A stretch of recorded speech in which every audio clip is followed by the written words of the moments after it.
Hi guys, good evening po sa inyo lahat at nakaraos na po tayo sa gate pass at sa gate, ticketing gate. So dito na tayo nakapila sa immigration guys.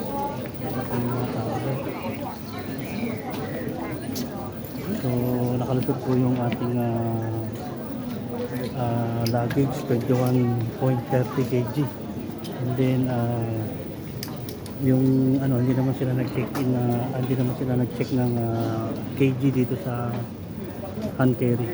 So abang-abangan natin guys kung ano susunod na kabanata.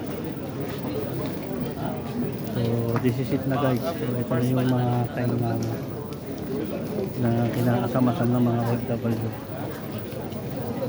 So shout out to everyone and thank you very much. Please support my YouTube channel and my all my videos, all my OFW loan series, and please follow my all my vacation series 2024. So thank you very much guys and see you.